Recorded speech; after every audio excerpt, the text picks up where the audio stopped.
नमस्कार, आपण बघत आहात सिटी न्यूज. सोशल मीडियावर प्रसिद्ध असलेल्या एका रील स्टारला अटक झाल्याने खूप मोठी खळबळ उडाली आहे.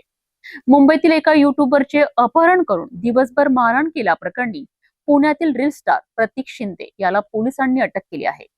चिनी बेटिंग ऍप्सची पोलखोल करणाऱ्या युट्यूबरला गाडीत कोंबून धमकावल्याचा गंभीर आरोप या प्रकरणात करण्यात आला आहे. नेमकं काय घडले आहे बघूया या सविस्तर रिपोर्ट मधून. मुंबईतील विक्रोळी परिसरात राहणारा 28 वर्षीय युट्यूबर चेतन देवडकर हा सोशल मीडियावर चिनी बेटिंग ऍप्स आणि फसव्या स्कीम विरोधात व्हिडिओ तयार करीत होता. या व्हिडिओंमुळे संतप्त झालेल्या काही जणांनी त्याला धमक्या दिल्याचा आरोप आहे. 26 जुलै रोजी विषय मिटवू असे सांगून चेतन देवडकर याला पवईतील पंचकुटीर परिसरात बोलावण्यात आले. मात्र तो तिथे पोहोचताच आरोपींनी त्याला जबरदस्तीने कारमध्ये कोंबून अपहरण केलेत. तक्रारीनुसार चालत्या कारमध्ये चेतनला बेदम मारहाण करण्यात आली.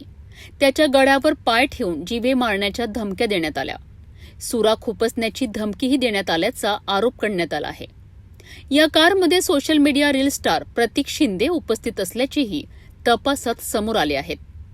दिवसभर अत्याचार केल्यानंतर रात्री उशिरा चेतन देवडकर याला कळबोंडली परिसरात जखमी अवस्थेत सोडून आरोपी पसार झालेत.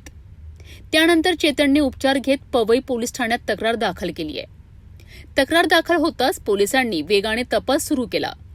अवघ्या 24 तासांच्या आत विक्रोळीतून यश बाबरे, पुण्यातून रील स्टार प्रतीक शिंदे आणि समीर कुचेकर तर साताऱ्यातून अनिकेत गोडसे याला अटक करण्यात आली आहे.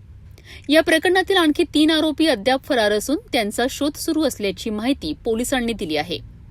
सोशल मीडियावरील वाद प्रत्यक्ष गुन्हेगारीपर्यंत पोहोचल्यामुळे या घटनेची राज्यभर चर्चा सुरू असून या प्रकरणाचा पुढील तपास पवई पोलीस करीत आहेत.